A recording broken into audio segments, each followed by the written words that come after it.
domoro kadiyata boy janno sikes restaurant e say nakko be ninna dimbal nimba domoro kala janno domoro seneyata adiyata topotoro fanan kendema bije luntan during tamala abeka domoro ki janni adi manda wala de taka we bijele anim fanan ka fadi jang ikono e fa e ka fa minne ko pastry anim bakery iko fanan be kalele badde lomba conference lomba workshop lomba ye fo fendin lon dunia kono domoro betama nyillom international o tewoda number 1 amanke ba domo la jandama e sa domo jang is atariya wo mu kubandi sa nakko sa futandin e oto sa nakko be mu CK's restaurant ndaba nan janna mu yat ni manje dorom bijam aban CK's restaurant known for best quality food and customer satisfaction.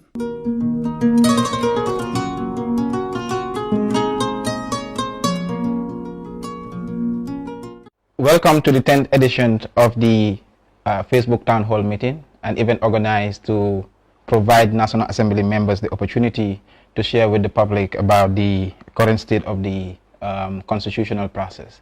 In today's edition, we will integrate the question, was the constitutional reform process and the draft constitution meant to facilitate the truth reconciliation process, and among other things. I am your moderator today, and with me, I have Mr. Essa Jallow, he's the Director of Communications at the Truth, Reconciliation and Reparation Commission, and Honorable Ousman Sillah, who is the National Assembly member for Banjul North.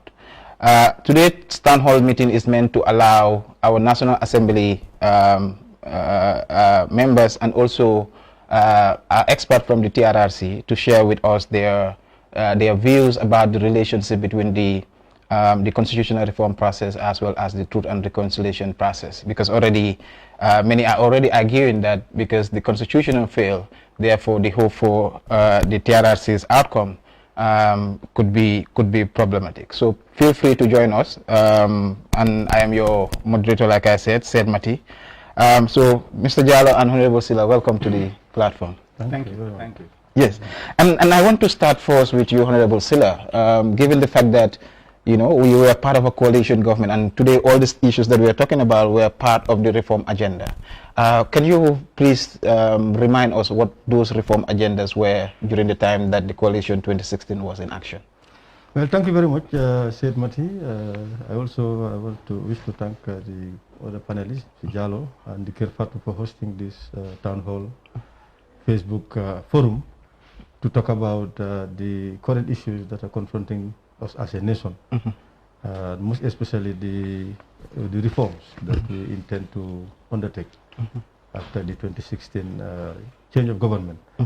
As for your question, yes, some political actors thought it necessary to come together, of course, in response to a demand at the time that there is need for political operators, so to speak, those in the opposition, to come together so as to effect change, the change that many were yearning for. And then when we came together, we decided to have a common ground that yes, change is needed, but what do we do after the change? We all agreed that there is need for reform. We need regime change and also reform. We need a transition in which we will be effecting these reforms.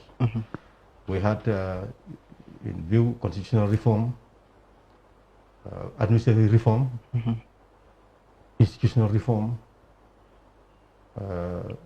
judicial reform, if you like, reform in all aspects of governance. And then this was the common denominator, and there was agreement around this issue, that the need for reform, that when change is effected. But key among these also was truth, was reconciliation. And that what we felt was that the experience of the past 22 years prior to the change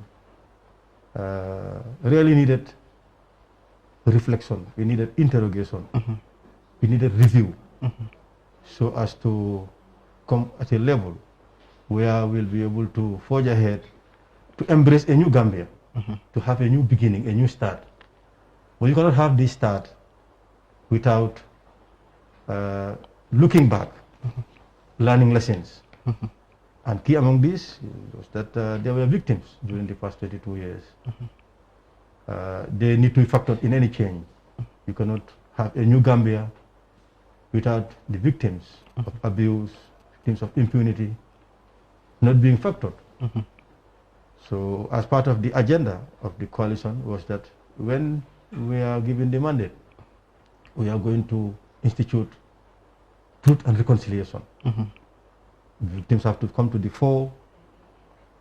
We interrogate their experience and then do what is necessary for them to have a closure of what they had experienced and then to move ahead. But the focus was victim-centered. Reconciliation must be victim-centered. They have to take the lead, not even civil society, but the victims themselves. Nobody should speak on behalf of the victims. We just create the environment, create the instruments so that they take the lead. But the injuries they have suffered, psychological, physical, must be recognized. And then they must be given the opportunity to say whether they want to for them, it is the victim who should forgive. So, and then to decide what is the way forward. So basically, this was the approach. And by the way, immediately after the change, before we even established the institutions, that is the setup to interrogate the past in terms of the TRRC. In fact, it was before the change. This was one of the instruments that we established as a coalition. That there was a body called the Reconciliation Committee, and I was made the coordinator. Immediately after the change, we set ourselves in motion.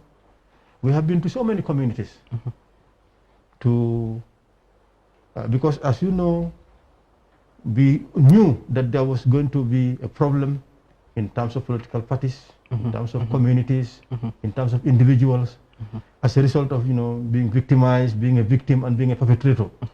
So how do we address this before we have a National Assembly to come up with a bill, establish a TRRC, have some legislation around it? We said we have to start because we are going to grapple with such problems. And this is what we expected, what we thought was exactly what happened. So I and the team, I was the coordinator, but it comprised of representatives from all the parties that were that constituted the coalition. We've been to so many places where supporters of the coalition and supporters of the former regime, had been having conflicts at the level of communities, car parks, drivers, villages, even the urban area. We've been to Bakau, we've been to Talinding, we've been to Birkama, we've been to Bufut, Madiana, Bajana, Buyam, Kamfenda. All these places we've been to settle problems. And serious problems. Some have even gone to the level of, injuries, people sustaining injuries. Wow. So we have been doing this. So this set the tone of the reconciliation. So we were with this spirit that we need to come together as a nation. We reflect on this and then move on. But we cannot move on without healing. So there's this need for this healing. So, and then that body cannot do what an institution can do. That is legally established and given legal mandate, such as the TRRC. So this TRRC, I can say, is an offshoot of that body. Then I just want to make a follow-up in terms of when the bill came to Parliament in I think December 2018. What was the discussions around the merit and the principles of the bill? What was, because if we are engaging in the public discourse, we say that some people, have supported the establishment of the TRRC, but again, based on the, the conflict that you have identified. But then otherwise, some people did not. But what was the mood at that time in terms of the debate, with the TRRC bill? Well, I can say that it was overwhelmingly welcomed by the members. Of course, there were some few pockets that, but I don't think it was pronounced. There was any pronounced opposition to the TRRC. Of course, there were objections here and there, but they were not quite substantial to have been an obstacle. So generally, the mood generally was to have such a body, such a commission to be in place, to have the victims as the focus, and then for us to start the process of healing. And I believe that the members of the TRRC are respectable members of society, and what we are expecting from them is, at the end of the day, with all the interactions, the engagements that they have done, to come up with a report with recommendations.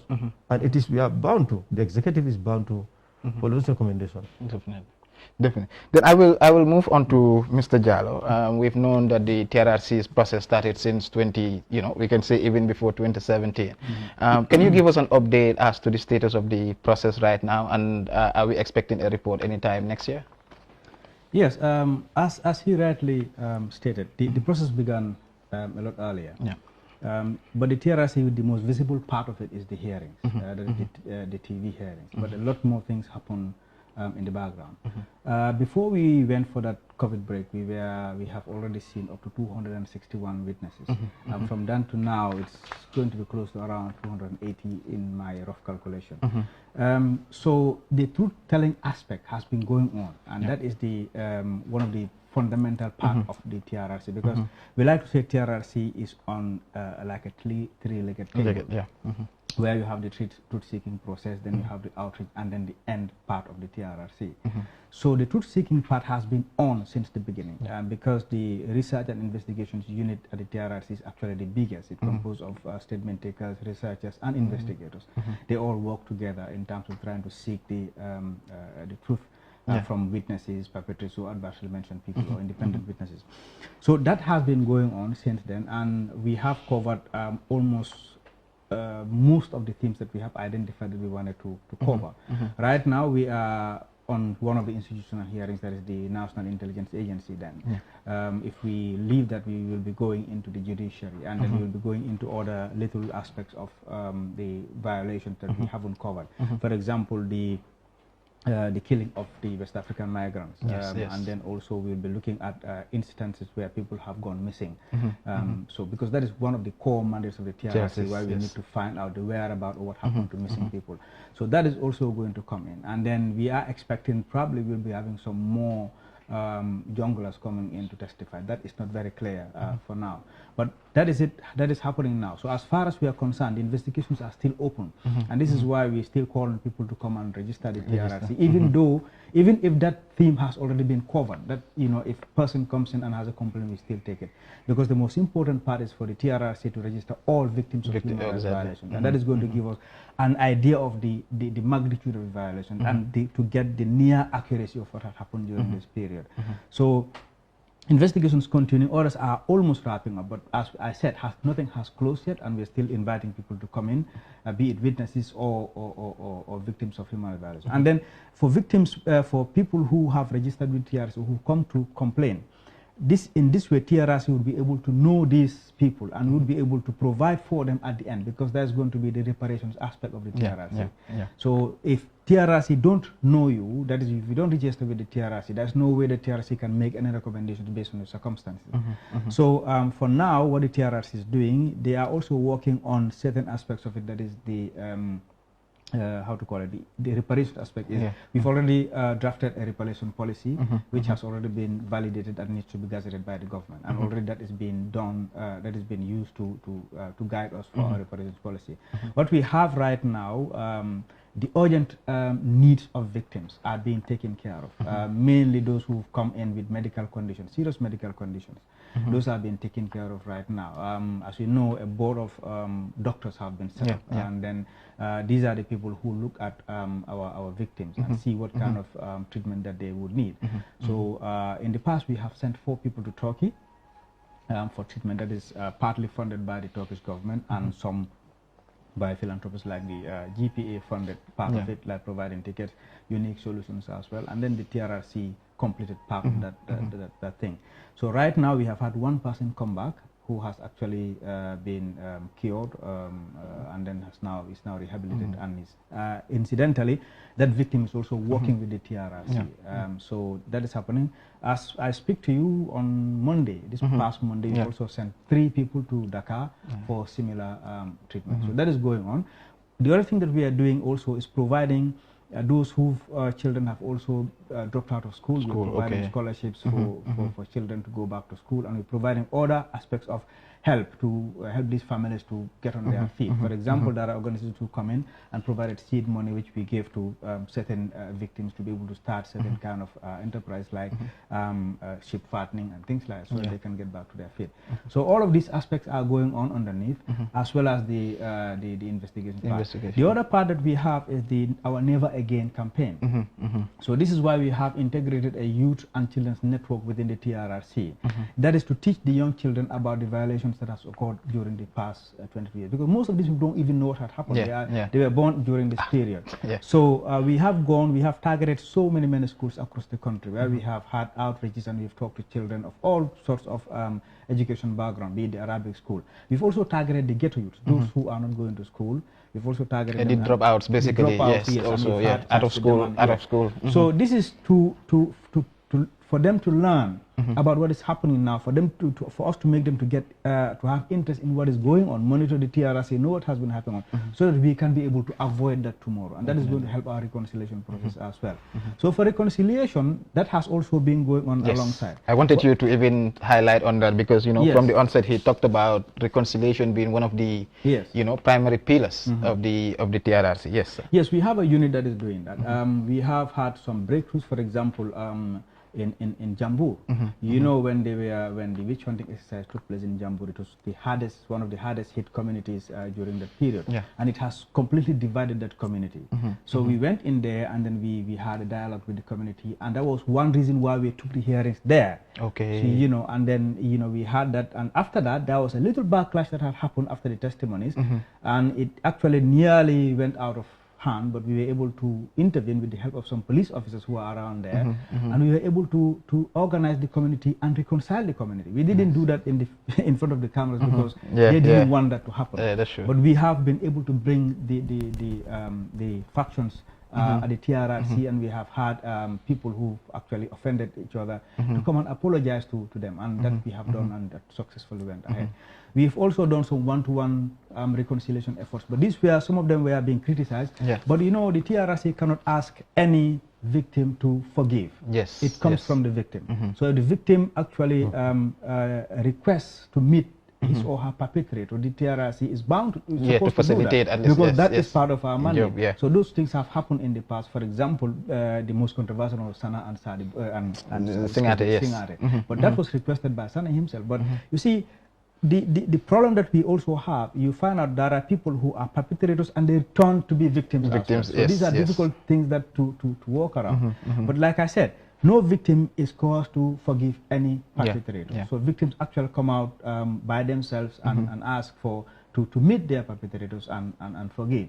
So we've also been doing training programs, with communities. We've been to Fonyi, we've been to other communities in the URR, because we've had this partnership with the CRS, and they've brought an expert who actually trained some of us into conflict analysis, peace building efforts. So we go to these communities and we train them these things so they can implement these strategies into their communities. For example, the URR case, it has not it's no bearing on TRS, but because these are caste systems. It's a continuous. We went in there and then we helped train people on these conflict analysis, peace building efforts, and to be able to identify conflict before they get out of hand, how to solve these conflicts.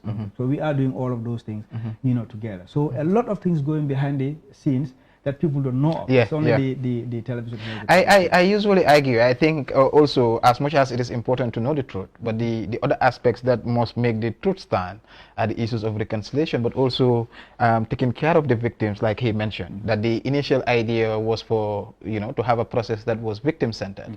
And I want to understand also, we've been talking about victim-centered, but to both of you, like within the TRRC, how do you conceptualize this victim-centered, approach, and how does it, come out? Because you did talk about reparation, which I think is very crucial to this. Yeah, the victim-centered means that the victim's interest Yes. is paramount to everything else. Because when a victim walks into the TRRC, first the victim is assessed by the victim support unit. We have a victim support unit there. That victim is assessed by that before that victim is further taken to the investigations unit where they take their statements. So even there, care is taken not to harm the victim again. Yes. To so do no harm. we do no harm concept that we have. Yeah. So and then we look at the victim's need at that point in time. People come in and they have severe medical conditions. Yes. So before anything happens, we need to try to help them in those. Yeah, get them in whole force. Yes, that is happening. We also provide some psychosocial support for the victims as well. And in fact, even when they come in there, we have a medical team, and that is, we have a paramedics team from the fire and rescue services that are there, who would also help in assisting victims before even they testify and after they testify.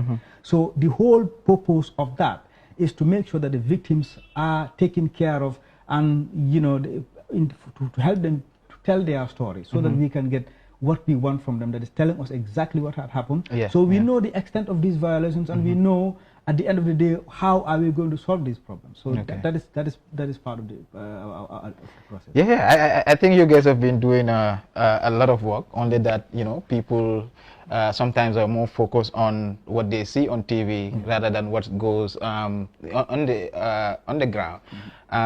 I think it's important to highlight that. But then I want to shift the discussion to the Honorable Minister.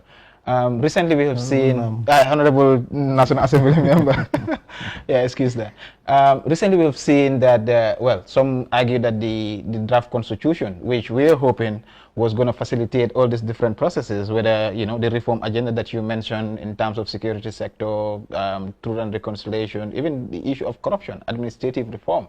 But then we're not sure where that constitution is. We only know that it has been rejected. Some say it is in coma. Some say it has failed. What was the discussion around the process of voting for a constitution, if you can highlight, and what kind of impact do you think it will have on these different processes? Well, thank you. Well, let me just start by saying that I don't think it has any bearing with the TRRC. It's a separate process. It started, like I said, it is off. It has taken off. And as you know, as he said, what the public is seeing and what they are doing are quite different. Of course, they're doing a lot more than what the people are seeing. The truth-seeking, fora, that is the television, the hearings on TV. That, in fact, I'm very pleased to learn more about the workings of the TRRC. We are yet to apprise ourselves with the work as a National Assembly. I hope with due course we'll be able to share with them. They'll be able to share with us as to what they are doing. And of course, their report is going to help in that also. But you can see they're doing a lot of work. You're talking about victim center. I'll come to your question. But like I said, it's victim focus, taking care of the interests of the victim. That even with the perpetrators, it is the victim who should have the prerogative to forgive.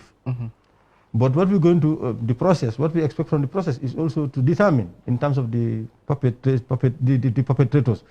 that whether it is because of the circumstance one finds himself or herself in, or is because of cruelty. All those things, I think the context and the whys. Exactly, yes. Because I'm in a circumstance, so I'm forced to do this, otherwise I would not have done it. Or I'm just somebody who is just a cruel guy who just wants to inflict pain on others without remorse. So what we want to do is we're expecting that at the end of the day, even if there's this process, and as I'm also glad to hear that they're encouraging, they're creating the room for victims to determine the process of reconciliation. It should be ongoing, even not being shown on TV, but this should be encouraged to do this. Victims, also, the perpetrators will also have the courage to come forward to meet their victims. Then, be remorseful, so that they will help the process of, healing the process of even forgiving them.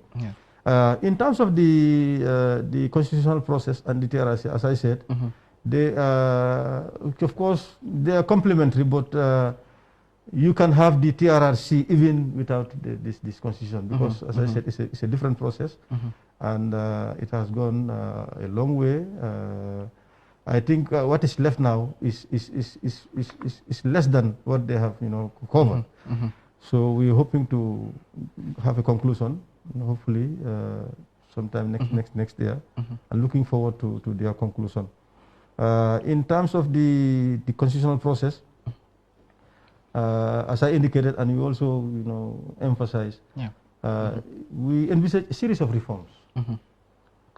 The constitution was key, because all of us, we had the view and the desire to have a new republic, another republic that is called the Third Republic. But this cannot come in the absence of something different, a constitution that is different. In fact, you can see our argument when it was brought before the assembly. We were proposing to them that there could have been a shorter. We can get the same objectives, the same results if we take a shorter approach, less costly approach, less time-consuming approach.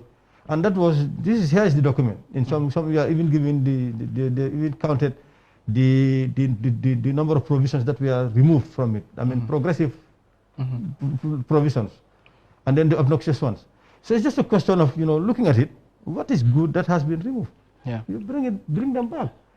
What is bad that has been injected? The obnoxious ones that have been injected, you remove them, and don't even stop there. You can have best practice. There may be provisions that you are not there, and that is working elsewhere in helping to accelerate the process of democracy, the empowerment of the people, popular participation in the democratic process. You can import them, and then let them be part of the new constitution. This would have been, of course, there could have been a situation where there would be some provisions that would require the endorsement of the population, that is a referendum. You take those ones to referendum. The others you leave with the National Assembly to make amendments. So this would not have cost the amounts that we expended and the time. Of course, it's not worthless doing it. It was not bad having a try with that, because at the end of the day, the objective also comes to the same. So now we're in a situation where I don't think it's a lost cause. There are approaches that can be undertaken. Executive can come back. This approach is one that one can take. There are so many things that one can do. But one thing should be clear. That is the new Gambia that we want. The new republic that we want cannot come into being without a new constitution. Not completely like what this one intending to do, to completely overhaul the existing one and then bring a new one. Of course, it's not even complete overhauling, because there are elements, a heavy dose even within the new one. A heavy dose of what is in the current one that is injected into the new one. But it was going to be something completely new, with all those things into being part of it. But we can still have this one, and then have this key.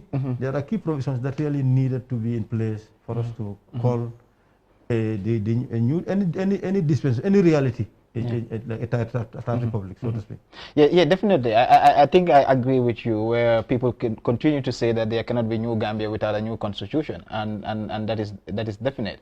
But then, in terms of the relationship between the new, having a new constitution and the TRRC, people tend to focus on if there are supposed to be prosecution, and one of the biggest fear is that the current 1997 constitution, has certain clauses, provisions that are very protective of the old system, and so in that line, how do you see not having a new constitution when it comes to those issues of prosecution?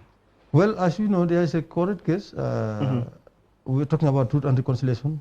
Truth seeking, reconciliation, and of course the element of reparation. And some are even arguing that the element of reconciliation, reparation should have been left to the TRRC to decide. It should not have been a focus. Otherwise, some would be motivated for that reparation and not the truth-seeking aspect of it, and even the reconciliation. Because as a nation, we need to reconcile and to move forward. We cannot continue living in bitterness, in anger, in antagonism. But the truth must be established. Justice done, like those that have done it through cruelty, justice needs to be done in some instances. But reconciliation also needs to take place so that we'll forge ahead, we'll move as a nation. We have a close of the past, reconcile those who atone their sins or whatever, remorse, what they've done, they will be forgiven by the victims if they so wish. And then, but then that's the issue. Then, if everything is left to the victims and for them to decide whether they are to forgive or not, and they end up saying that we want prosecution. But I don't think. Well, as I said, I mean, we're just hypothetically saying. I know, if, but as yes. you know, there's a current case and there's a current situation in the courts. Yes. Let's be prejudiced to subjudice the process. You know, it's an issue. There's an issue that is in the courts now. So we are awaiting determination by the courts of that. But I don't think if there is any need for prosecution as an outcome, there's anything that can stop that process. I'm just saying this. So it all depends on the TRRC. Okay, on the outcome. The outcome, their report and recommendation. But I don't think there's anything that is going to stop that. Unless the executive that should implement, fails to implement. Other than that, I don't see any. I don't envisage any obstacle, any challenge in that regard. What do you think? As he rightly stated, TRRC will come up with a recommendation. And that recommendation will entail a lot of things. Other people will have to be prosecuted. Others probably might be given amnesty. And that is where the issue of amnesty prosecution, who should be done. So there are supposed to be rules and regulations to guide. Already we have a committee. We have a reparations committee. We have the human rights committee. We also have the amnesty committee within the TRRC. So they are going to work on rules and regulations to guide them as to how do they give amnesty and who do they give it to and why.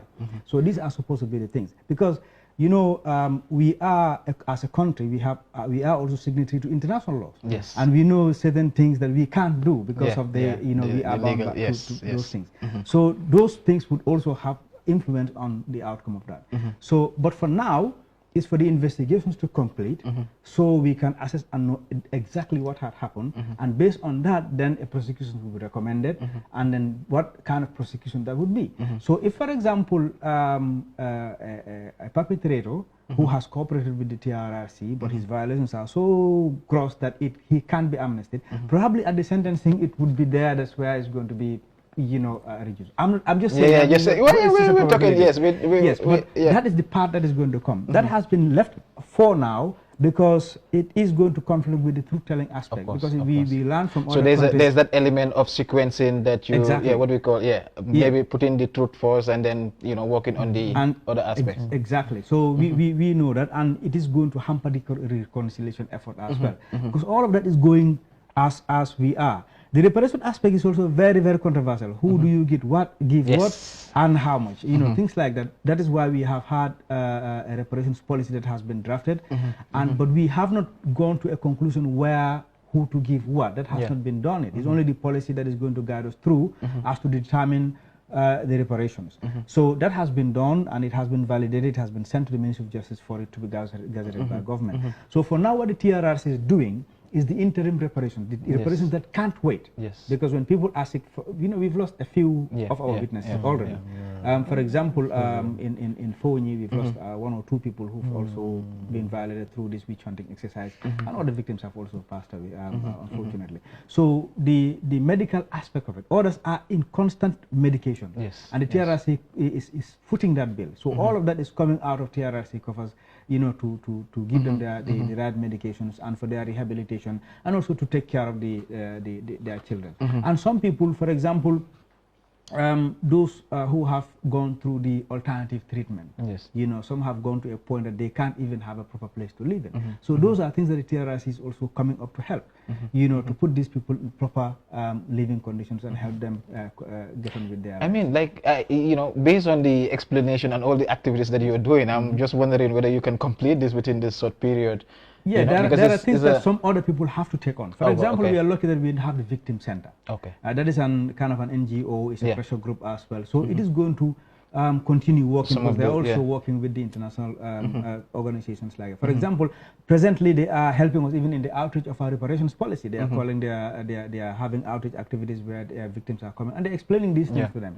So, and they're encouraging victims to come and register, because at first we had those problems and we had to have a MOU between us and the victims so that we can reconcile our data, because we have had a number of people who have registered at the victim center who have not come to register. So the figures were different, and we are also going out doing our own statement taking exercises. So but then what is more important to us is everybody who is registered at the victim center is automatically supposed to come to us. Because they are all victims and we need to take care of all of them. So it is left to them whether they will go back to the victim center and work with them or not. But for us it is important. Well, of course, the TRRC is the process that should investigate and establish the facts surrounding their victimization, and the victim center is more of an advocacy group ensuring that their work, what the TRRC is supposed to do, or even the government, continues. And I think working with them is really really a good mechanism. But then one of the criticisms that the TRRC faces is the fact that sometimes some of this, sometimes you read on social media, you hear so many stories that these people are paid, these people are that, that's why they come tell the stories. I want you to at least take us through the process of getting a witness to come and testify for the Truth Commission. I think it's important for people to know that process as well, at least to know that, it comes in different forms. First, the primary one is a complainant comes in and complains that his or her human rights has been violated, and that person is supposed to go to the victim support unit if that person complaints look like that person is a victim. So the task of the victim supporting force is to assess that person does he or she actually fall under that scope of him being a victim, because one can come and complain and that person is actually not a victim. So, but then after doing that, that person is referred to the investigations unit, and you will see a statement taker, and his or her statement will be taken in its entirety, and then that statement is taken back to that person for that person to look at it, verify, and agree that this is exactly what had happened to me, and then from there, then it is forwarded to the because the statement actually reveals a lot. This is where we get the people who are adversely mentioned. This is where we get independent witnesses. Of course. So if there are crucial independent witnesses that we know that have been present, it is the investigator will have to know that person's side of the story. Of course. So if a perpetrator or a person has been adversely mentioned, that his side of the story also has to come, so we can fill in the gaps. So that is what happens. The researchers will also go in. If a person quotes a date and a time and all, so we go in. There are a lot of things that have been covered. We look at newspapers, we look at we listen to radio interviews, we go to several places and get all of these information and put them all together. So this is what goes to the legal team, and the legal team assesses and picks the people they think they would want to have in their hearings. So they come and hear. But it doesn't necessarily mean anybody who walks in there is supposed to testify. Some would come and they would never want to testify, and they wouldn't want anybody to even know that they have come to TRC. They are given that privacy as well. If they even don't want to come to the TRC, by just calling the TRC can meet them wherever they are, or meet at a neutral place. So that happens. So all of those things happen, and then if they come, they have to agree to either want to testify or not to testify. If they have agreed to testify, they'll have to indicate how do they want to testify. Do they want to testify publicly, or they want to testify in private, or do they want to testify in camera? So these are the three options that are given. So sometimes some people are actually asked to testify publicly because of the importance of what they are doing. For example, during this HIV alternative treatment, it is important for us to see at least one face, to know that these are the faces who have actually been there. So we were able to, luckily we were able to get one person who came out and then testified publicly. All the others have gone private, and some have even gone in camera to testify. So, but these are things that the victim have to decide. But for the adversely mentioned people, they don't have a choice. If they are asked to come and testify, they have to testify publicly. So that privilege is not given to adversely mentioned people and for perpetrators, because if somebody has been publicly accused of doing something, that person will have to come publicly and defend those things. So there are other independent witnesses who would come and who are people who have witnessed certain things. They also may want to testify, or they don't want to testify. They just give information that X, Y, and Z have said X, Y, but this is actually what has happened. So we've got all of those types of things. And we also have expert witnesses, as you see. They come and help the commission to understand some of these complex issues. For example, with the HIV thing, to understand what HIV is, why is it untreatable and all whatnot. So, and other people who would come and give us analysis and give us data. So those are all processes that goes on. So, but we have different categories of witnesses. You have minors who come in, you have people who you have women also. So we have a women's affairs unit who look at those issues. And within the women's affairs unit, legal and investigation, they also form a task force. That task force is responsible to look at all the violations like the SGBVs. Those, you know, even people like us don't know what is going on. So they do those things, you know, in absolute privacy, where victims would come in and they would, you know, take their stories. If they want to testify, they would testify either in camera but then even if they are meeting these victims, this is done, you know, in complete privacy. For example, the communications unit is actually out of it. It's not even part of the that team. So we have all of those processes going on at the same time. So we have a legal person present in that committee, victim support unit, research and investigations, and women's affairs. So they coordinate that to take care of those things. Yeah, I'm also interested in terms of those that have already testified. You know, there's also this discussion around witness protection, and you know, what is the sort of, you know, policies or kind of frameworks that you also work in ensuring that people that testify are not maybe perhaps harassed in public, or, you know, their security as well. Yeah, we have that because our investigations team have actually received some training on witness protection. So that is part of it. But what people need to understand, the TRRC is not the government. And the TRRC doesn't have a security force of its own. Of course, definitely. So if the issues are raised, the TRRC works with the security apparatus of the country to try to protect that witness. So, but we have mechanisms that we put in place to protect witnesses that we don't necessarily have to tell people this is definitely. Yes. Thank you. Honorable Sillah, what do you think of the TRRC process so far, and especially in terms, you know, being a politician and also engaging also in the public discourse? Already we have seen, of course, as much as the TRRC is doing a very good job of unearthing the realities that happen, you know, we have seen the political divide, and which is also, you know, kind of making the work of the TRRC difficult. How do you see that? Well, to start with, I think we ought to appreciate what they're doing, and then especially the mechanisms that they've put in place, the processes that they have started, and the professional approach that they have given it. I'm not sure whether all are homegrown, because there were, you know, instances of this kind of approach that occurred elsewhere. Best practice must have been adopted. The Rwanda, I don't know what I really appreciate. Yes, I would want him to highlight on that as well. Whether there's anything that is uniquely Gambian, that is evolved in terms of, you know, the mechanisms and the processes that you have in place. By and large, I believe this is an exercise that everybody should welcome, because as a nation, we need to move forward. In fact, for me, I don't know whether you know, I was the longest serving civilian detainee during the transition. For 15 months. I was picked up from my home, taken to the NIA for 3-4 days. I was released, taken home. 2 days later, they came for me, and I was taken to Janjambure. I was, in fact, the first civilian to be taken to Janjambure. I was there for 15 months. But for me, I'm a political actor. I believe that that's part of the work. So, for me, that doesn't preclude others taking their issues to TRRC. But for me, I believe I am engaged. I was expecting all that. I'm still in politics. I expect that. Now, of course, I think I've graduated from that. I've gone through the baptism of fire. So that was a baptism of fire. But you know, I have experienced that. But for me, there are others whose experience really ought to come to the fore, so that that never again slogan would really be in place, that no human being should subject a fellow human being to such indignity, to such depraving, you know, treatment.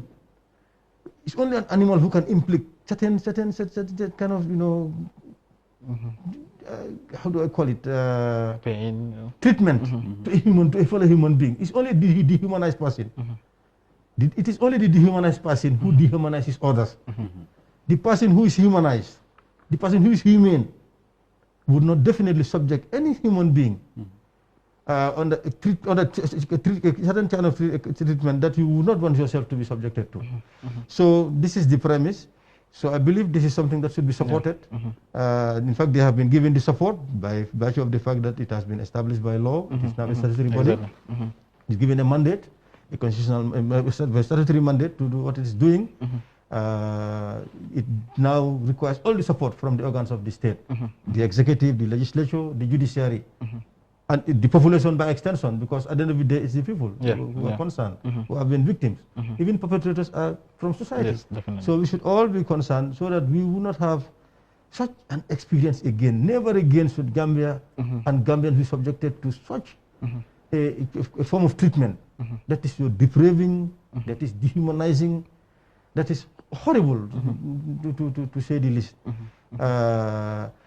As for the TRRC, we are hoping that they will conclude the exercise and then come up with a report, with recommendations. And as I said, the executive will be obliged to act on those recommendations, and if not, to give reasons why.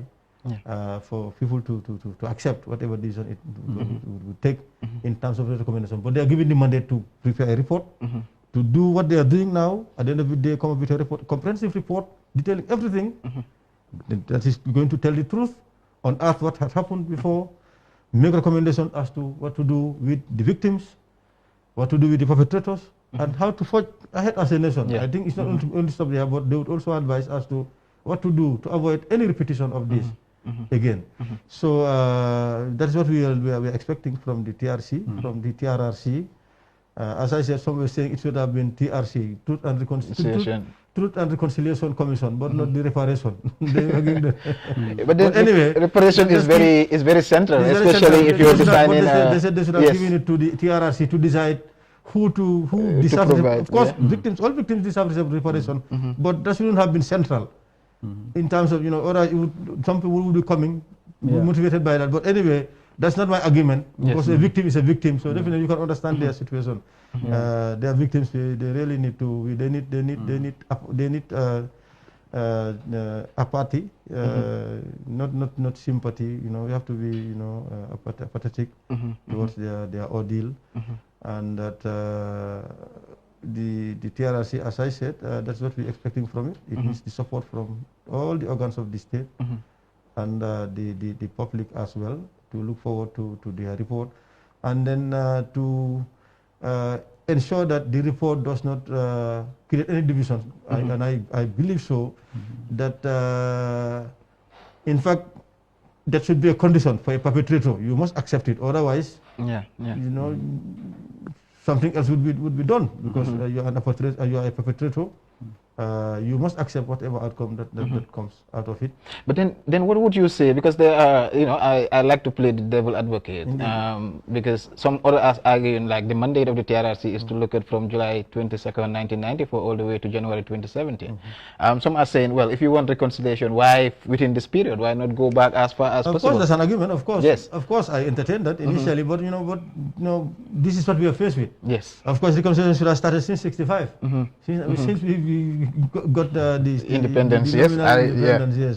But anyway, they decided 81. Yes, 81 as well. Because nothing happened between 65 to nothing serious. Of course, there was this matter starting, all those things. But anyway, those are. I don't think that should diminish the importance of the TRRC and the mandate they have been given to cover this period from '94 to date. It does not diminish it. Nothing stops us from revisiting the past, of course. Definitely. I have no objection with that.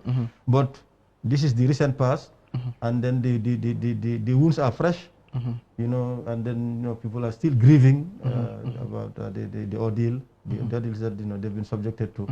So I don't have any objections as far as the TRRC is concerned, and I think they really need commendation. So far, what they have done is really helping in the process of healing, as he said. Some have started even reconciling with the realities. Some have even started atoning their sins, asking for forgiveness, being remorseful of what they have done. And I say the only thing I would say, and I would encourage them to let them encourage the perpetrators to reach out. Let them start the process now. Let us not wait for the conclusion. Let them start reaching out. Perhaps whatever the outcome, it might be that they would ask the victims, what do you think? So, and I think if that is done, then, but we have to identify, like I said, those who have done it because they had no choice, and those who did it because, they were intent on doing that, inflicting harm. And I think there's a terminology that they said those with the gravest responsibility. Yes. It's a grave responsibility because I think there are scales. There are those that definitely are above the mark. They cannot, just be simply forgiven. But for the majority, I think we can move on. Have this truth established, the reconciliation, and then the reparation, and then we forge ahead. Definitely. Yeah, Mr. Jallow, I want to, because you did also mention the issue of sexual and gender-based violence, and I think the Gambia's TRRC perhaps is one of the first commissions, in Africa that we know that has factored sexual and gender-based violence into its own process. Why you think it is important to do that, looking at the patriarchal nature of our society as well in that sense? Yeah, that is why it was one of the biggest challenges that TRRC faced. We faced difficulties in having witnesses to come for that. But it was important because it had happened. It cannot be ignored. It is all part of violations, and no violation is better than the other. The other. So this is why in the now and in the kind of society we are now, we have to talk about these things, because if we don't, then we wouldn't be able to stop it. And we know it is there, and it is increasing and not actually decreasing. Of course. So, and if you look at the nature of women in this whole thing, they suffer as secondary victims as well.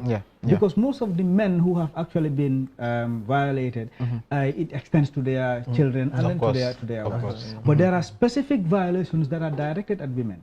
Because, for example, women who have been a bit seen to be a bit stubborn in the system, what happens to them is actually sometimes even bigger than what happens to men.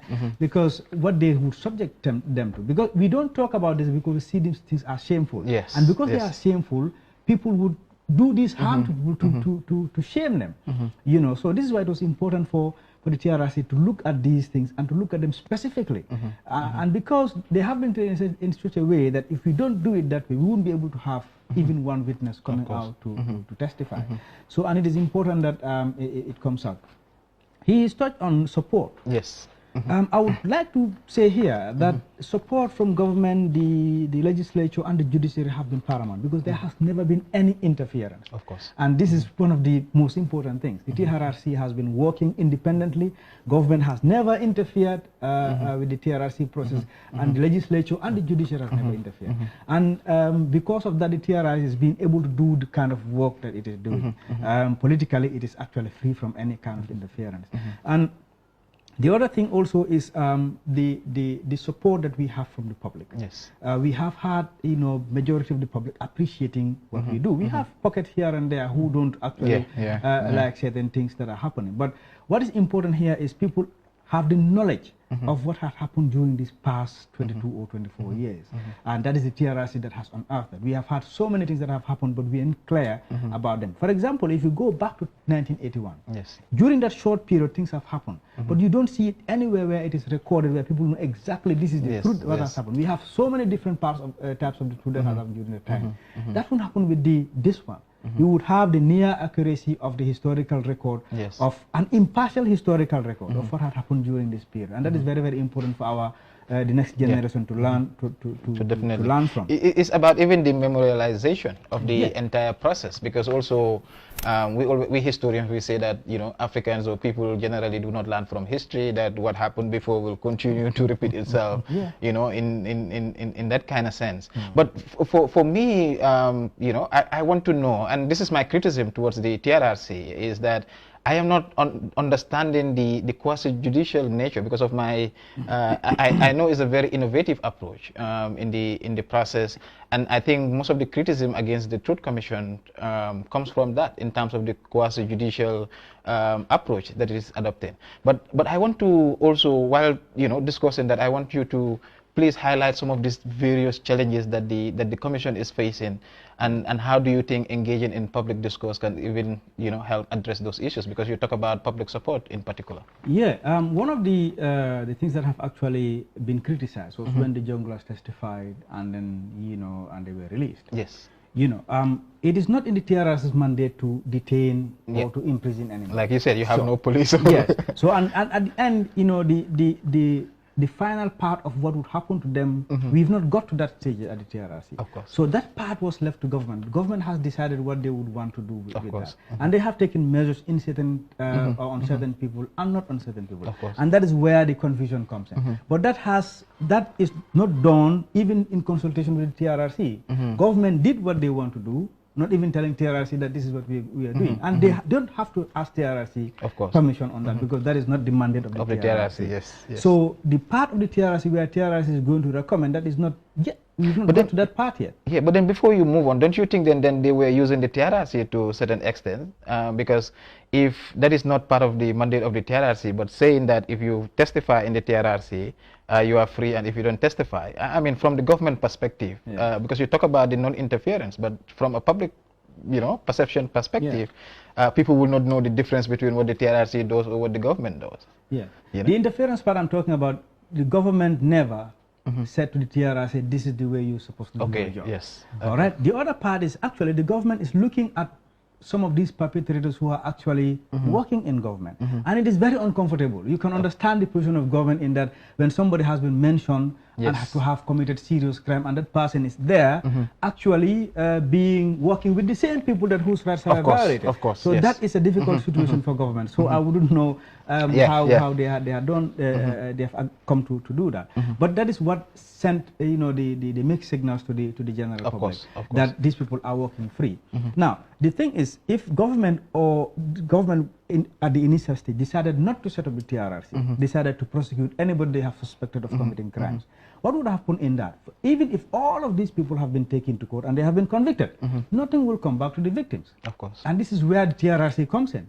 So now many people are more interested in what would happen to perpetrators, not actually looking at what in return is going to go to the victims. So for the TRRC, that is fundamental.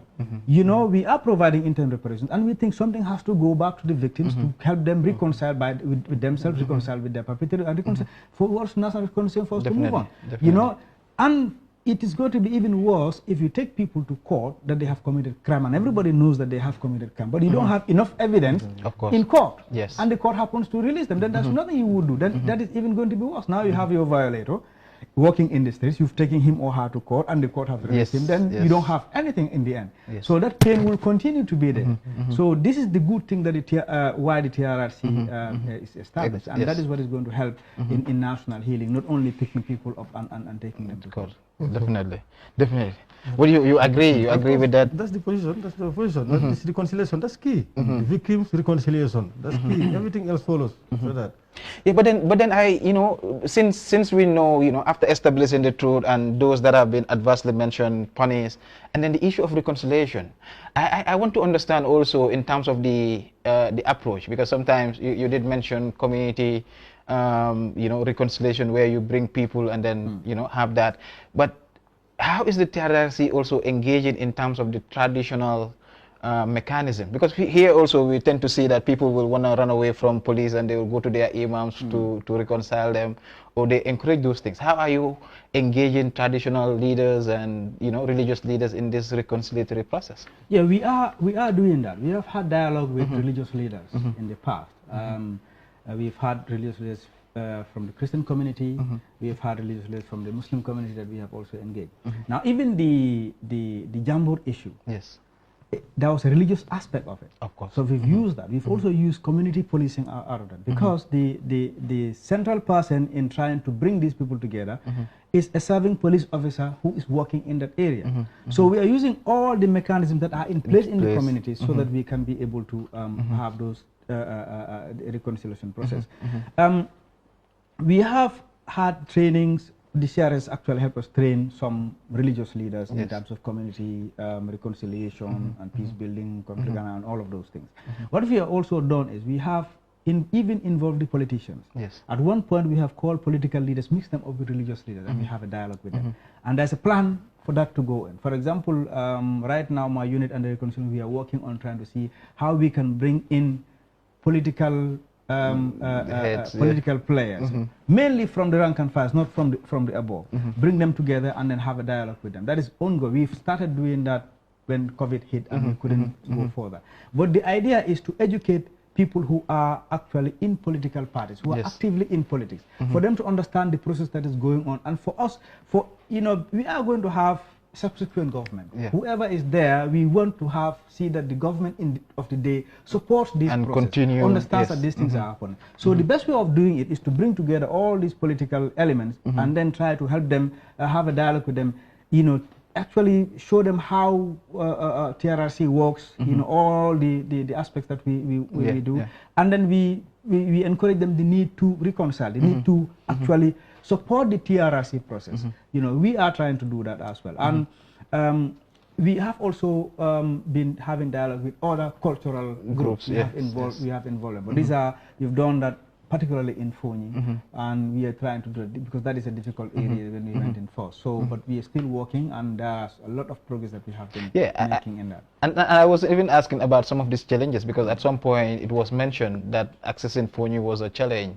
but you said now you have moved beyond. But what are some of the other challenges that the TRRC is especially with regards to its mandate, basically? There are minor backlashes. Okay. There are people who have actually approach the TRRC, and when this thing is known in the community, there are some small backlashes happening. People trying to blame them for being, how would I say, like a sellout for the community. We have those, and there are other kind of small types of bullying, particularly cyberbullying happens.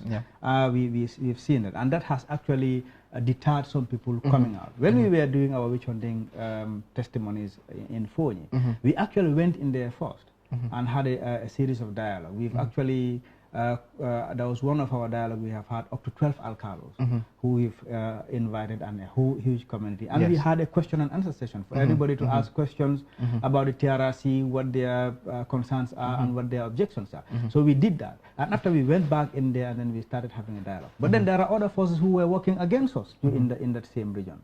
So you could see during that time some people deliberately stayed away because they don't want to be seen near the TRRC because of what they have been told and the consequences of if they get there, what would happen. So we got those things, those intelligences that we've had, but that didn't deter some people coming out and actually giving their statements. But there are people also in there who are approaching the TRRC, but we are not disclosing this because that we do not want to aggravate them. Exactly. So we cannot go and say, well, the whole of this community have come to us and do the X, Y, and Z, because we do not want to actually harm that victim. So that is being done. We are still in progress, but it's one of the most difficult parts of the TRRC, the reconciliation aspect, because it is being confused with forgiveness. To forgive somebody and to reconcile. So these are two things. Some people would think that, okay, if somebody has been violated, comes in and say, okay, I'm sorry, and then that's the end of it. It's not like that. But then as a nation, like the Honorable said, we have to move on. Of course. We have to, reconcile as people, and we have to work towards the development of our country, or else this thing is going to retard us. So that is the aspect. The forgiveness aspect is actually personal. The person has the right and to forgive or not to forgive. Of course. But that doesn't have any bearing on the outcome of the report. So forgiving a perpetrator, that doesn't necessarily mean that's the end of it. We are going to have our recommendation at the end of what would happen to that perpetrator. That has nothing to do with that. But if the victim, for example, there was a point that a perpetrator was in the middle of his testimony, and a direct victim actually called and said, well, I'm prepared to forgive him. So these things we have seen that. We have seen people who abruptly came in and they said, well, I want to meet my perpetrator, I want to forgive him. But that has nothing to do with the outcome of the TRRC. In terms of the outcome of the TRRC, this is where exactly the politicians come in, and that's why initially we were talking about, the issue of prosecution, which is possibly one outcome, having the country reconcile and agreeing to work, which is another, a second outcome, but also ensuring that the health, the mind, and the body of the victims are also restored fully, or to a large extent, to ensure that they can continue with their life. And so one of the other issues, and I think some of the challenges that you highlighted, is very political and not rightly so in terms of the processes, in terms of the whole process is focusing on one individual, and those are the kind of political discussions that you hear. What do you think is the role of politicians when it comes to this kind of processes? Well, we have a responsibility to embrace the process and to also accompany it. Like what you're saying, we are not interrogating an individual. It's a system that was here and it's still in place. That's why we envisage other reforms that go simultaneously. Security sector reform, all these things that are going to, and there are processes that are proceeding independently. At the end of the day, we're hoping that we're going to conclude, of course, with outcomes that synthesize and then try to see what suits our nation for us to forge ahead. It's a system that is in place that does not recognize certain fundamental rights. And that's the reason why we have this National Human Rights Commission. Of course. In fact, I don't know how they're going to do, but they might be given work. There may be some tasks that could not be accomplished. The Human Rights Commission can come in. The Ombudsman. There are institutions that are in place that can accompany and that can take off from where the TRC ends. In terms of their recommendations, because it's the recommendations that is going to dictate or determine who's going to do what, who's going to do what, and when and where. So those are the things that we are expecting. So as politicians, we need to, as I said, it's our responsibility to ensure that there is peace and stability in this country, rights are respected, and that institutions have to support. Decisions have to support, institutions of the state have to support the process, and it is our duty as advocates, as lawmakers, if there is any need for any legislation as recommended by the TRRC, it's our duty as National Assembly members to promulgate such legislation. If there is any need for advocacy, as recommended by the TRRC, it's our duty to be advocating for reconciliation, for people to come together. We have a key role to play at the end of the day, because it is coming back, of course, to the president, but that does not, negate the role of the other political actors, because the president is also a political actor.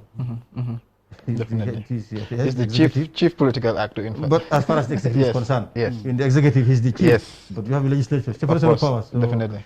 We have a legislature also. We are also key players. So, and we should have a role. And I'm sure we're going to, not sure, but we are going to have a role to play in this, to accompany the process, to pick up from where they stop. They must stop somewhere. But we must also pick it up from there. Definitely. Yes, that should not be the end of the process. The process. There's a TRRC process, but there's also a process that takes off from there. So that, as Gambians, we would accept pluralism, tolerance, not necessarily I have monopoly over truth. I may believe that I have I have truth, I'm supporting truth, I'm the embodiment of truth, whatever I may call. But I must also respect you from being different, having a different position. Divergence. We must accept all these things. That these are the things that we should be promoting as politicians. That we may be different in our approach, we may be different in our wishes, but at the end of the day, we are coming to serve a nation, and we are part of the nation. So we have to create a system that where everybody fits in. That serves the interest of everybody. Rights are recognized. There is tolerance. The bottom line is tolerance. Yes. Tolerance. Intolerance is what leads to impunity, what leads to the abuses, what leads to even mismanagement. And then regarding yourself as, and not only regarding yourself and discounting the other, that it is only you who exist. That's where mismanagement comes. Giving resources to serve the nation, you appropriate everything for yourself.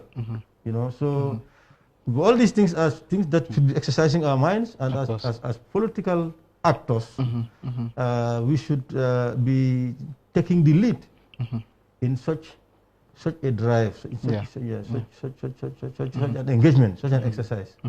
I always argue that one of the missing link in our politics or even public discourse is the fact that we all understand the issues, we all know what the problems are, but the biggest challenge is that we end up, trying to focus on the side of what we think should be, especially when it comes to the political class. As you know, like I said, I keep playing the devil advocate. I see politics in this country more as a competition instead of consensus building. And don't you think that this kind of approach to the politics or even the political environment may have an impact on this broader reconciliation that we're talking about? For me, politics is service. Of course. We may not necessarily have consensus. Service is the people who should have consensus on those that are coming to serve. Yes. Our consensus is we want you to serve us in this manner. But for those that are coming to be actors, to be active, yes, they must have that spirit, that sense, spirit of service, sense of service. That's the focus. I'm coming to serve my people. I'm going to give all my best to ensure that there's transformation in life, transformation in the reality, in the way our communities are set up, the infrastructure. That should be your drive. Your objective should be, your motivation should be to transform, not for yourself, not to transform yourself, because that's the difference here. Yeah. Politics. Some people enter into politics to transform their realities, themselves, their immediate families, their friends. When it is different. It's not that at all. So for the consensus that we are talking about, is the population that should be having that perspective. Of course. That our consensus is that you have to come and serve us. If you want to serve self, go and do something else. You can go into business, do your consultancy, do other things. Yeah. But politics is not your domain. It's not your. It's not your calling. This is the mantra is service, service. That's politics. So I think that's the difference. Of course. The difference is that those that are coming to take advantage of this, because when we talk about politics, it's resources, it's privilege, it's power. You are entrusted with power, you are entrusted with resources. That power goes with privilege, it goes with status. So some people enjoy it, they want to appropriate it for themselves at the expense of others. When that shouldn't be the case. Politics is to come and serve. How do we manage what everybody owns? Definitely. How do we serve everybody? So for us, this is our perspective. And then there is bound to be a difference. Of course. I believe it. I believe that this is politics. Somebody else believes that that's not politics. So we cannot reconcile. Of course. Well, it's the population. Let's create an environment. But I should be tolerant. That I allow you to be. Live and let live. I allow you to be. And it's up to the population to decide. Let them decide. So for us, this is, and I think if this is the culture, this is the practice everywhere. Tolerance will prevail, and then there will be less conflict or no conflict at all. Of course. But sometimes we say that let the people decide. But after the people decide, it's not the people that are implementing. It's supposed to be the politicians and the entourage. And sometimes this is where the challenge is in terms of the process. For instance, if people say, oh, now we want all perpetrators, for instance, to be prosecuted, and the politicians decide, okay, this is what you want, but then here and there. But in that sense, do you think sometimes what the politicians see and what the public see is somehow, a little bit different, given that they are there, they have most of the information that the public does not have? Well, it could be both. Sometimes, yes, those that are supposed to be implementing may see things differently from the people. But there can be also this common understanding that, and I believe as actors, as people who are supposed to be implementing, we must be speaking the same language with the people. Of course. The people should not wish this and we wish something different. They should not want this and we want something different. Then there's a problem. Like you said, people want a new constitution, for instance, and some people do not want. Do not want it. Yes. So, and then there's a problem. Yeah, of course. There's a problem, and I believe that the people are always right. As far as I'm concerned, the people are always right. Of course, they may have wrong choice. But if there's a wrong choice, who suffers? It is them. Of course, it's their decision. So that's what I'm saying. Tolerance. Let us tolerate each other. Yes. To allow them to decide who they feel should be given the mandate to serve. Of course.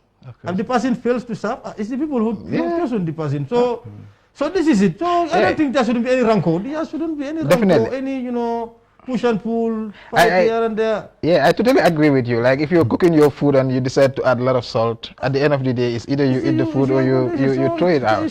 Yeah, basically. But I will help you. I'm not going. I'm help you to tell you that you don't put. This is the quantity that you should put. If you put anything more than this, you're going to get this. Of and course. then leave you to what the responsibility.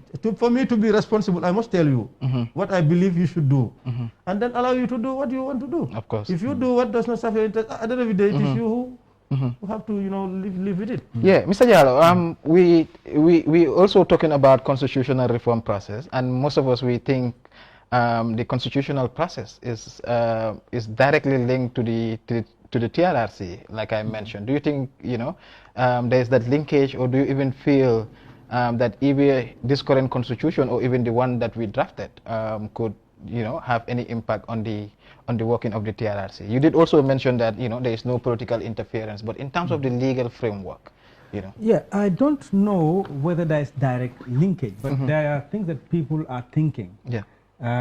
That is actually being seen as a bridge between the constitution and the outcome of the TRRC. Exactly. And that is because of some of those entrant clauses in the 1997 constitution. We are subject to court hearings right now.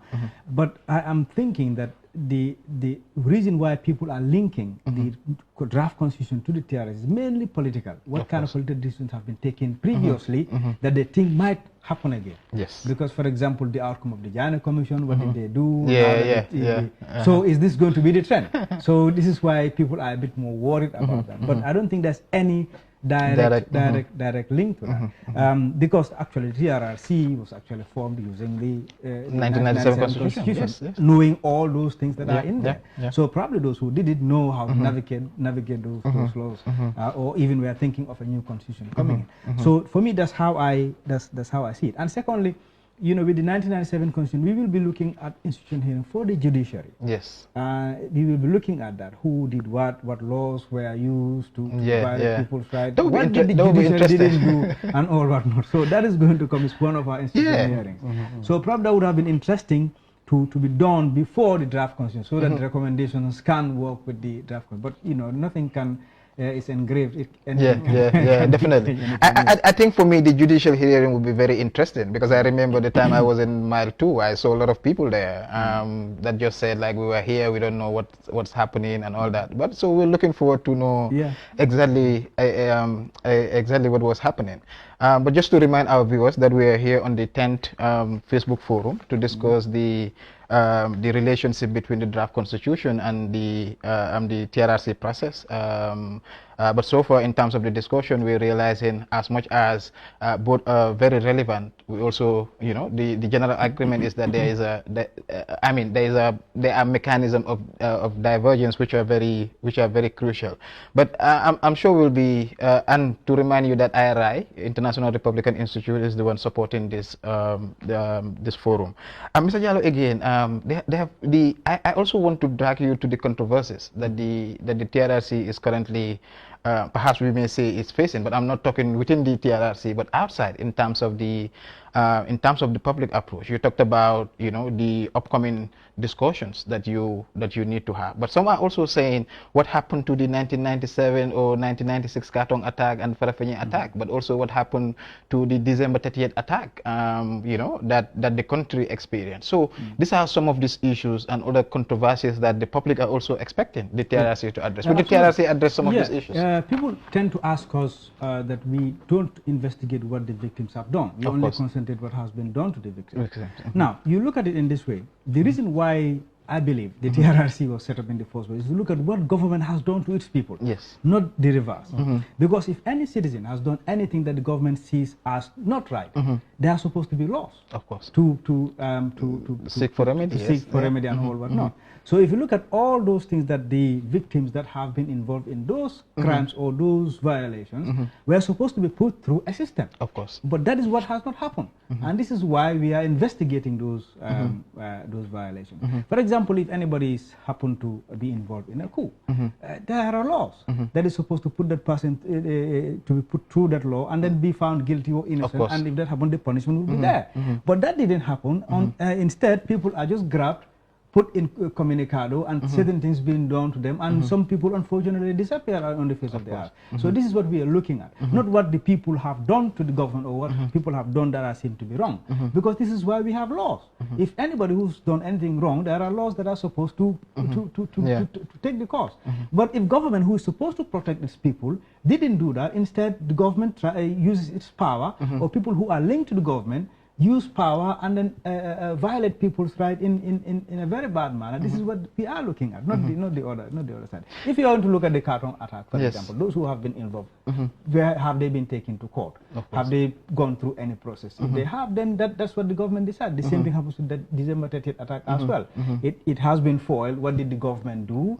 You know, have they put people on trial? Because it doesn't matter what the crime that the person commits, it has to fall within the laws of the country to be able to remedy that. So this is what what the TRS is doing. The TRS is actually looking at people who are defenseless. Of course. You know, in front of their government, and their government, you know, inflicting all that pain and harm on them, for them not being able to do anything. They're actually using sometimes laws to, you know, in a way that they are just made to put people in big trouble.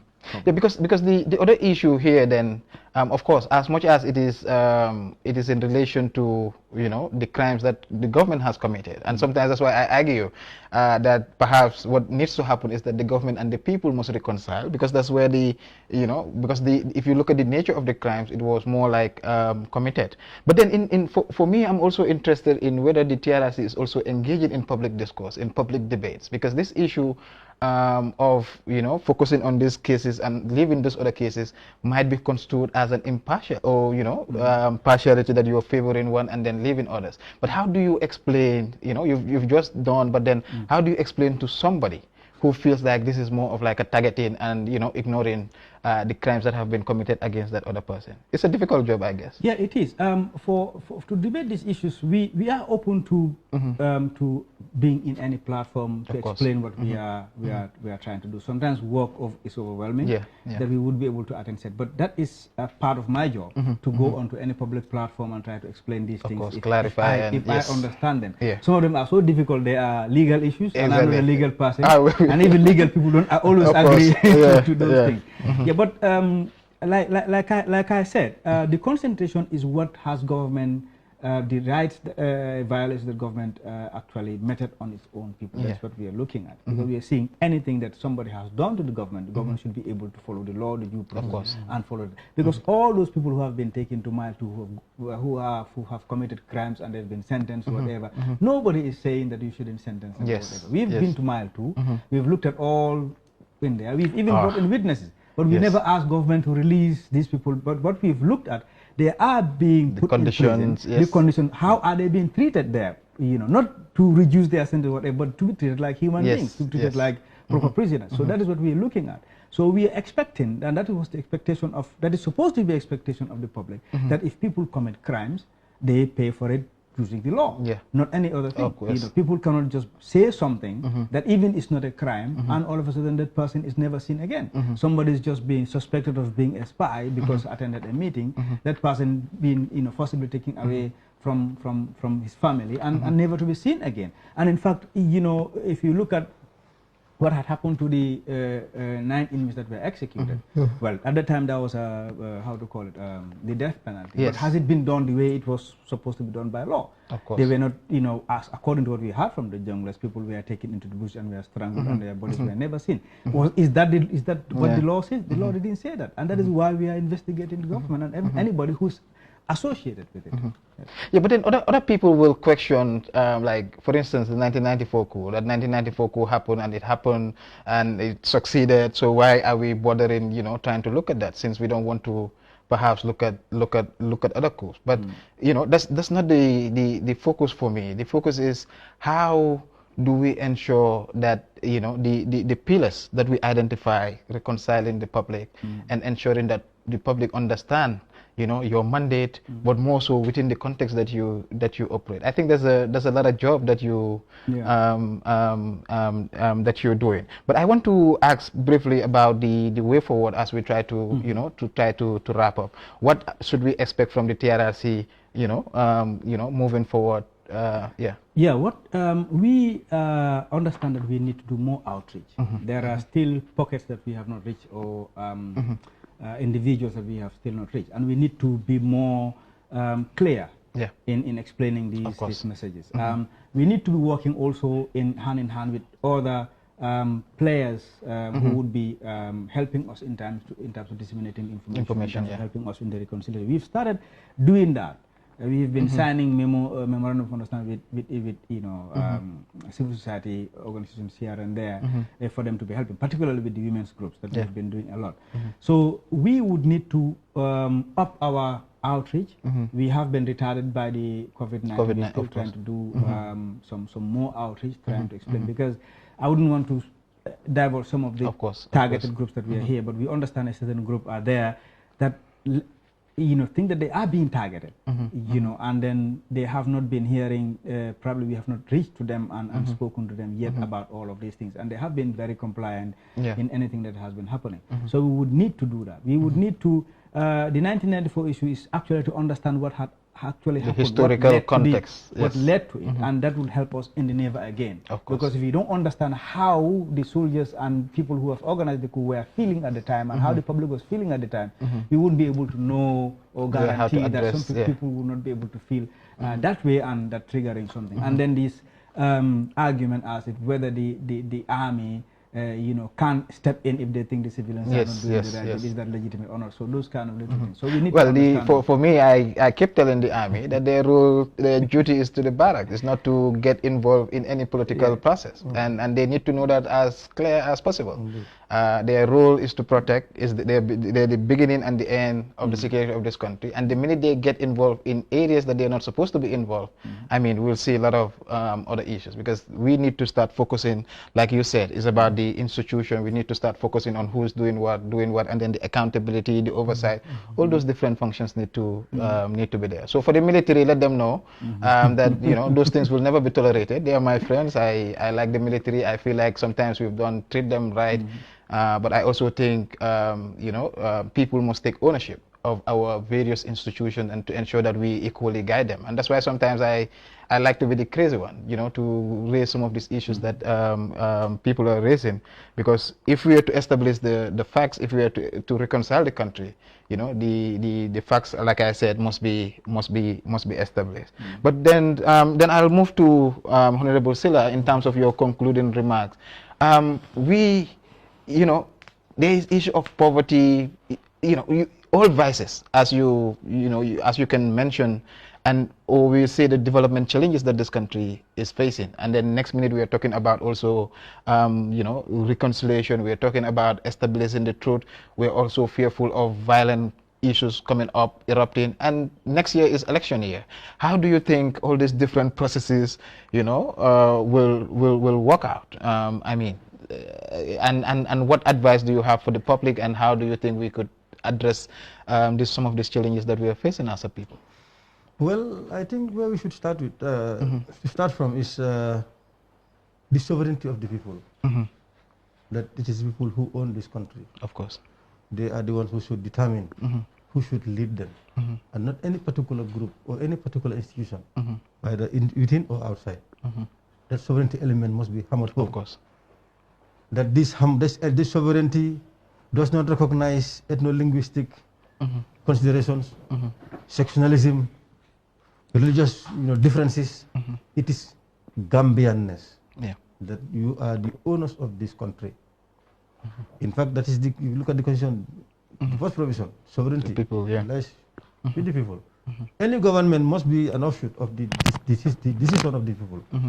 They must elect a government. So then the issue of the army coming in, does not have any place. Of course. It's the people who should determine. That this must be understood. This must sink. That any time there is a change of government, it's the people who should determine. Of course. Any time there is a mandate given to any group of people, It is the people who should decide that, not anybody else, within or outside. This has to be hammered home. Of course. And then, of course, you need processes when it comes to governance. You need institutions. You need laws. They have to be clear-cut laws that empower them to be able to decide.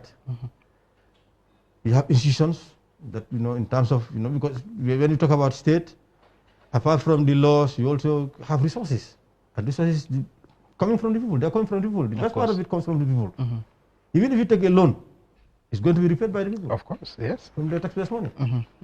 Whatever resources that you might get from the country is from what we own. It's ours. It's the people's. So who's going to manage that? People should determine who should manage that. And that management must be transparent, must be accountable. You must know what you have taken, how much is it, where you spent it. And then we must also have a choice, have a decision as to how those resources are going to be shared. Yes. In fact, there is one thing, there are some politicians who think of the state as a cake. That need to be shared. That need to be shared. Yeah. So that element of a political cake, that national cake. Anybody here talking about national cake, it is opportunism. There is no cake. Resources are latent, they are potential, they are visible, they are tangible. Yeah. So how do we manage the tangible ones? The ones that are potential, how do we harness them to make them tangible so that we will distribution, equitable distribution. We don't talk about equality, it's equity. Equitable distribution of resources. So those who are going to be entrusted with those resources, the management of those resources, to ensure equitable distribution are the politicians that we talk about. They're the ones that are coming before them, foreign political parties. Some are coming as independents. But you must have a program to present to the people. And it's the people who should decide. And when they're deciding, they should decide our collective interest. Not because Matty speaks the same language with me, it's from the same religion, it's from the same region. But Sait Matty is competent. What Sait Matty is presenting to me in terms of what I own, in terms of managing it, I trust him in giving him that responsibility because I know at the end of the day I'm going to benefit from what I own. So this is how politics should be, played out. This is what we need as a nation. We need to come together. Unity of the people. Some people talk about coalition. What we need now is a coalition of the Gambian people. Of the people. How can Gambians come together, regardless of the language that they speak, the different religions that they belong to, the different sections, from the upper river, from the urban Gambia, from rural Gambia. Let them unite around the sovereignty that they own the Gambia, around that every resource that is within the Gambia is theirs, around that those that are given that responsibility are supposed to serve them. So there should be unity. So the good politician, the civil society, not only politicians, but civil society organizations should also be seen on the scene, advocating for this, uniting the people, unite the people. And some could come in the guise of youth, empower the youth. And there has not been any instance in the Gambia's political history where young people have not taken the lead. Of course. When President Jallow was coming, the majority of his cabinet were under 30 years. Yes. 1994, when the soldiers came, majority of them were young people. So who has left the youth behind? They have been determining the fate of this country. So does that translate anything positive on the lot of the young people? Nothing. Women, we have seen women. The past 22 years prior to the change, 2016 change, we had a vice president for 2 decades, I think. She was there. Had anything changed in terms of the lot of the women in this country? Nothing changes. When it comes to ethno-linguistic consideration, tribe, the first Richard Republic, the president, if you ask him, he will tell you, I'm from a particular language grouping. Has the lot of that language grouping around the country changed in terms of poverty? What you see is abject poverty everywhere. Of course. The past 22 years, the one who was there would claim to be from a different ethnic grouping. Has anything changed in terms of those people who claim to be part of that ethnic group? Nothing changes. So they're just fooling the people. I think civil society should take the challenge. The task of civil society should be to unite the people. They are not political actors, of course, but they are in terms of offering themselves to service. But they are political actors. There's no one is apolitical. Yes. You are non-partisan, but apolitical. There is no person who's apolitical. What we should be saying is non-partisan. I'm non-partisan, but I'm political because I am part of the polity.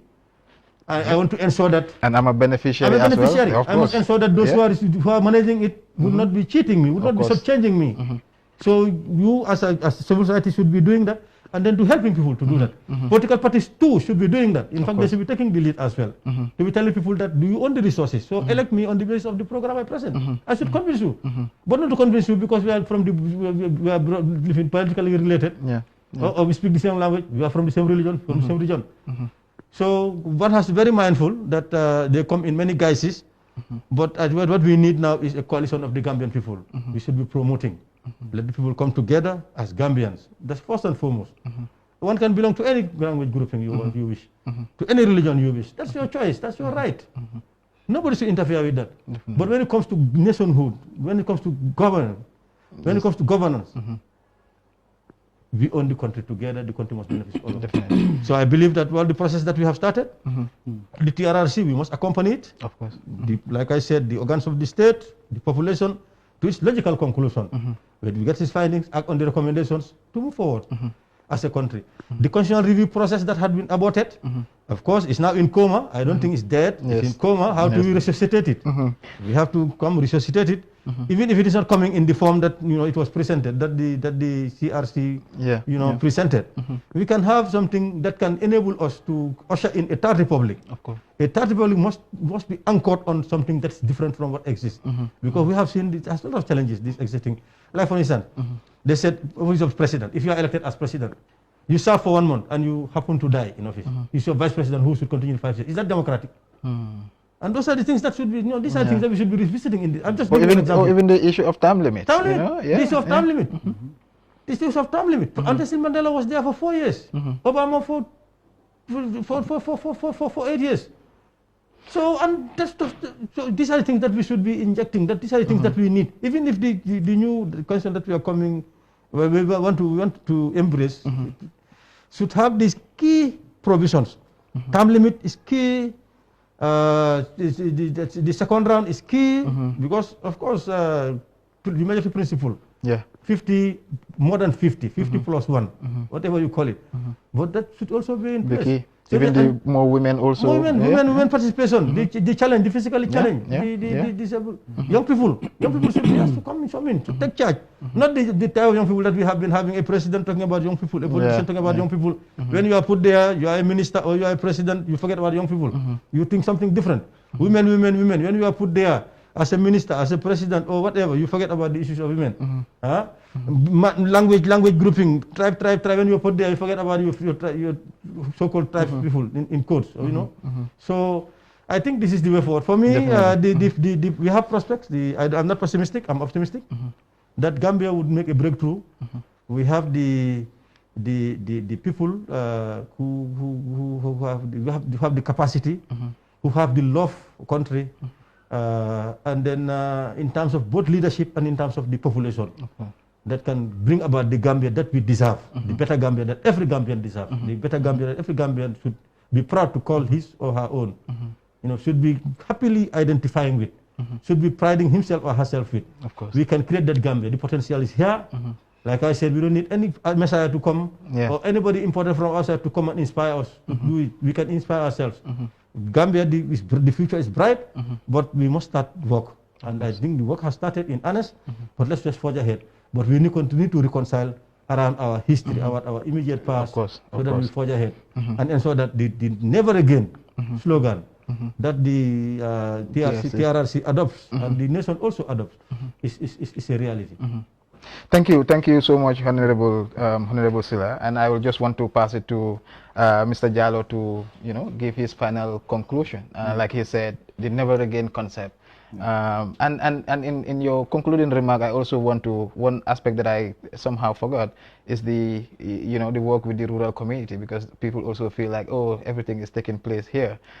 Is there any future plans to go there as well? And also what your concluding remark is generally. Yeah, for the rural community, we are actually working with the rural community because, like as I speak to you now, in fact, our team are in the provinces distributing food aid to victims. That is happening. We are also doing our outreach, like the past 2 or less than a month ago, we've been to Koina and Garawal. Wow. So we've been to the Papa and we've been to Balangar area and all on. So we've been in the rural area. We are actually covered, and that was the reason why we also try to do some community hearings. It's a very expensive exercise. I don't think we'll be doing another one again. But generally, the TRRC is here, and it is here to investigate human rights violations. And we would want people whose rights were violated to report, because we would want to have the actual correct data. You know, we do not want to present a report that is actually not the actual thing that had happened, and that is going to help us and the young ones tomorrow to know exactly what has happened. Of course. And it will also help the process in terms of determining what needs to be done in the end. So generally, we are working on the final report that has started.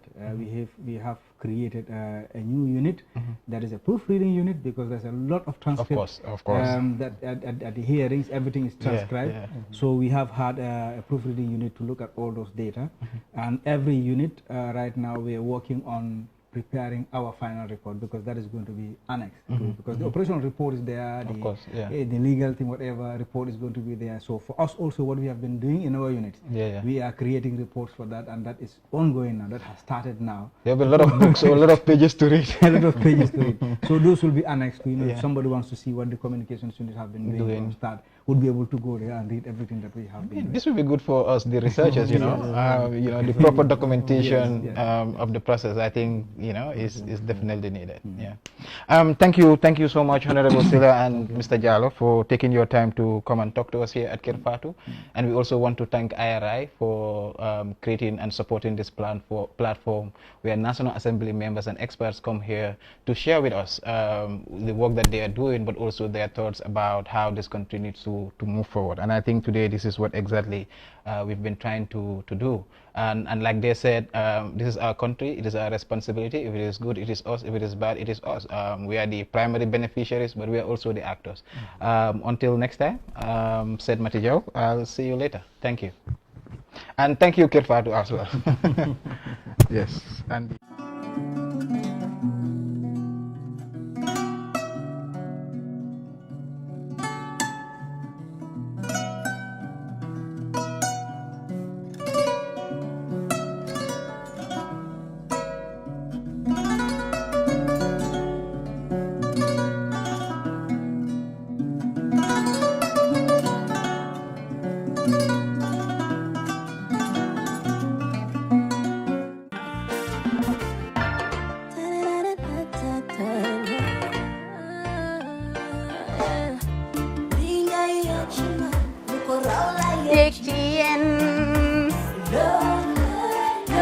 love like fire.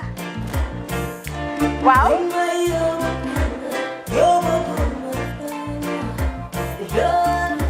Love like fire. Xam ngeen rek affaire bi xam ngeen fan la? Skincare la 2020 lañ wax de. Waaw. Fii nag mooy Kerr fan, Kerr zero tache. Perfect skincare saa su ne rek niñ ko dee defee rek loo lañ soxlaati rek. Maanaam bu ngeen am problème ci seen skin ngeen xam ngeen fan la fii ngeen di ñëw suma xarit yeeg am di jàmm yi nga xam ne taas daf lañ sonaloon xam nga doon xeesal ba la ka xum éneew ma lañ ko nag waaye just in case comme ni ko gars yi defee rek en cas just in case loolu xew xam ngeen fi ngeen di ñëw fii ngeen di ñëw skincare plus si yu baax rek la ñoo dox nag ay baax rek fu ne la ñoo dem ci réew mi di lañ indi rek nag products yu baax du Paris du Italie du USA du fi mu nekk nii sax boole nañ ci nag Sweden fu nekk lañ leen a indilee products bu dee tamit nag da nga ñuul rek ñu lay jamaa natural beauty that melanin dripping we do have stuff for you as well emuñ si skincare products rek ñu ngi ci cuub yi tamit fu ne la ñoo jaar in fact sax last commercial bi ñu defoon waxuñ leen woon ne dañoo dox ci ay kawar 9A grade rek nag waaw we do have bundles as well hair si lu ne la ñoo dox ñun ñu ngi ci rafetal jigéen rek luy taaral jigéen rek waaw boo leen di tukki tamit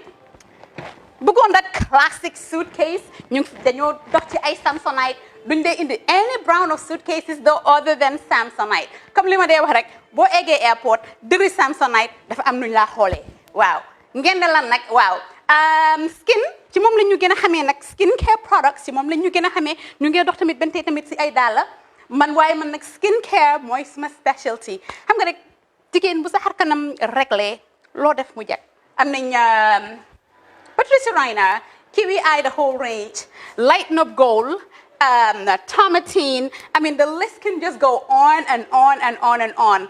lépp loo xam ne rek luy taaral jigéen la ci yooyu rek la ñoo dox. Skincare plus nag emuñ si Gambia rek ñu nga United States ñu ngi Gambia fii ba pare bu dee yaa ngi anywhere in Europe mun nañ la ko mail within 3 days rek ñetti fan rek nga jot say diw emuñ si loolu rek dañ laa consult tamit balaa ñu laa jaay diw dinañ def a free consultation pour wax la rek exactly li nga xam ne moo méngoo ak sa kanam dinañ leen wax tamit ne rek am nañ perfumes, you know, fragrances, men's shirts, accessories.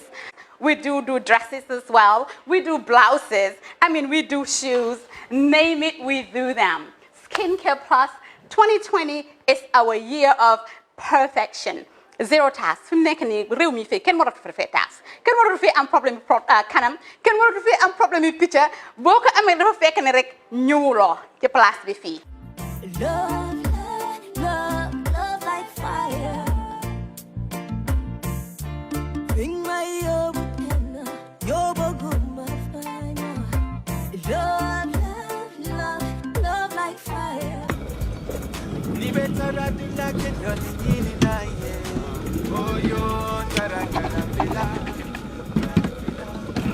No, ini bara. Alright, okay. Welcome. Basically, lot of lala me along is cool, man. That I can really relax. What the madam? Yeah, that's what the madam? Yeah. Let them do somebody. That's fine. Grand Villa.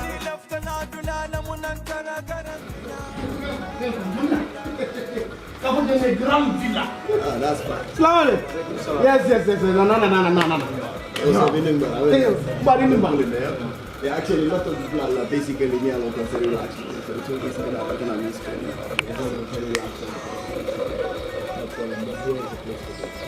Nina Fanise one. Nidia, Nena Grand Villa is the best guest house in the Gambia. Beji and the Grand Villa Guest House. Na labung will be senioring, adu, na bung will be nyarandering coming ibela fila ila suwe taranyame. Until Grand Villa, na Kiliano la lafino wale mukawatin telkam. Na ya sabati Grand Villa, yala kodo na fa kalamuta.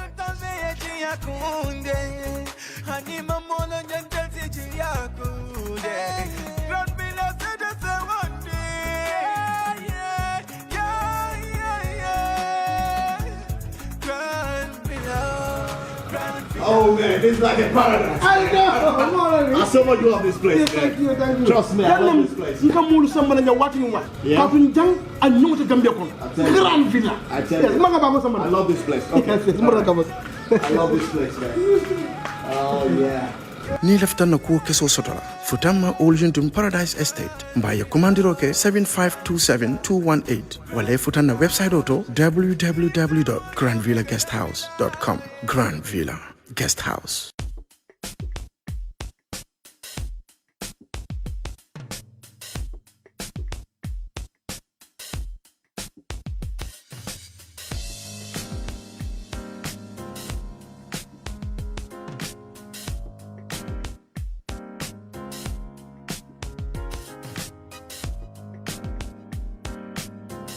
Miss B Designer Outlet is the #1 quality and affordable stop shop for all your needs. Get your evening dresses, suit and ties, office wears for both ladies and gentlemen, beach wears, sport wears, pure leather shoes for men, quality belts, bags, heels for all beautiful ladies, original perfumes, accessories, and a lot more.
find us at Kololini Road, opposite Gaddafi Mosque at the Aqua Preacher Station.